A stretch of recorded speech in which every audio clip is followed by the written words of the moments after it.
Hi, my name is James Adam Tucker. For over 35 years, I've been an actor, director, and editor right here in Hollywood. Today's topic is something that's near and dear to my heart. I work with a lot of actors who aren't in their 20s.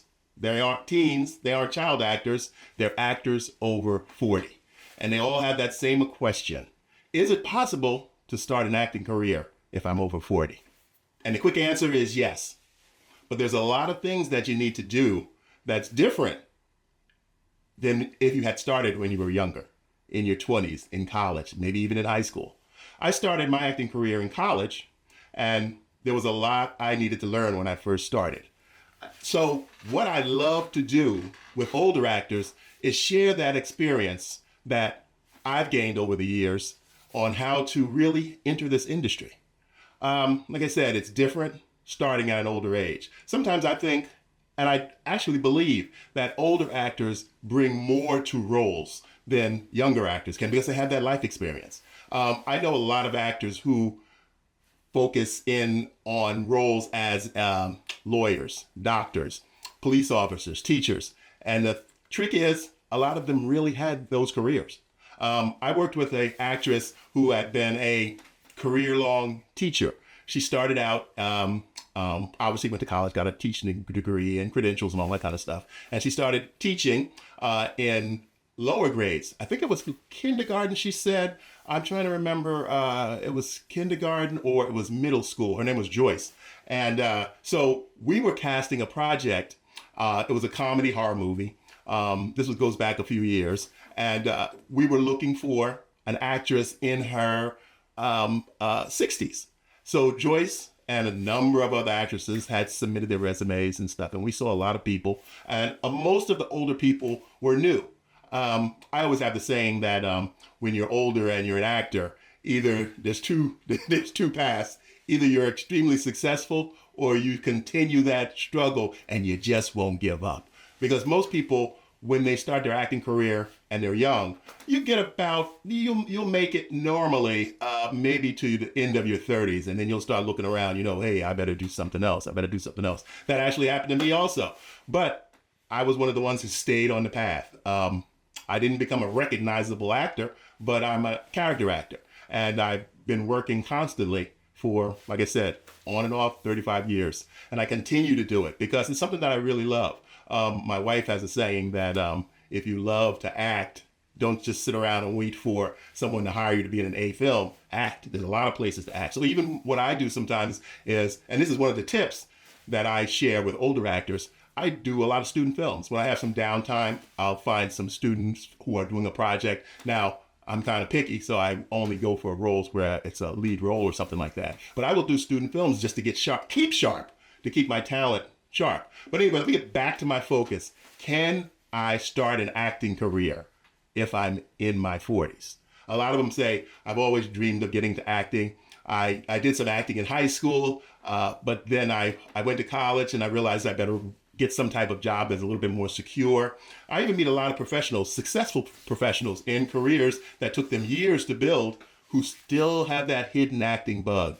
And I work with a lot of them too, because you don't have to make it a full-time pursuit of acting. You can still do what I call your day job, even if your day job is a successful career, and act on the side. So I always tell people there are all types of roles available in Hollywood, in major movies and film and television.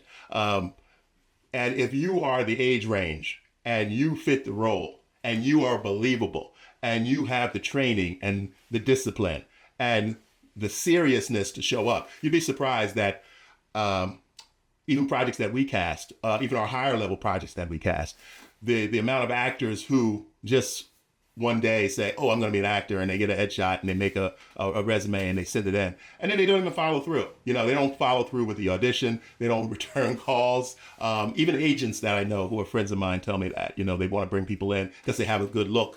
They have a good, interesting background. They want to bring them in, and people just don't follow through. So follow through is something that's very important. I don't know what that old saying is, but what do they say? 90% of success is just showing up. And it is so true. But again, Can I start acting in my 40s, 50s, 60s, 70s? Yes, you can. And there are roles. That's one great thing about acting. I know I'm not going to tell anybody, I'm not here, and I never do this. I never give people false hope and tell them that, there's plenty of roles and roles to go around for everyone. That's not true. This is a very competitive business. We as viewers, now I'm taking off my actor and director hat, we as viewers, we see only the successful people. There are so many actors who, some have had success early on in life, maybe as young teens, maybe as older adults. Some have been in lead roles in major films, and that was the end of their career, or they couldn't book more work. So acting is very competitive. We only see the real successful people who work consistently, and you'll notice there are a lot of, obviously, we're talking about the A-list people who everybody can just rattle off names and know who they are. Then you have your television actors who are considered, A-list television actors and the film actors. You have stage actors, but they're always the actors who play all the other supporting roles. They have a term called day player, under 5, and there's thousands of us out here. So there's work, but again, you can pursue your career, but you need to pursue it smart. You need to do certain things that put you ahead of the competition, because it's amazing how many people apply for each individual role. But what I like to say too is, if you do want to take this seriously and you do want to give yourself a chance at a dream that you've had maybe since you were a child, and you are 40 or over, I have some tips for you. So check it out, my link and my information in the description below, and reach out to me. I do one-on-one consulting. I don't have some kind of system or some kind of plan that I'm going to send you, or some kind of marketing gimmick that I'm going to try to sell you. I talk to people one-on-one. I find out where they are, and I meet them where they are. I find out what you need. And I'll tell you straight up if this is something that I feel as a possibility for you. And again, that's only my opinion. But if it's your dream, and if I legitimately feel that I can help you, I work with people one-on-one. So check me out in the description below. And again, remember, you're never too old. You're never too old. And in closing, look up that from years ago. This was in the 80s, but do a search on Google for the woman who had that commercial run. Some of you probably weren't even born. Where's the Beef? She had always wanted to be an actress, and I think she was in her 80s or something like that. And she booked that commercial, and it became something that is still talked about and brought up to this day. But again, if you have a dream and you want to work towards it, if you're 40 or over, no, it's not too late. I'll see you again in the next one.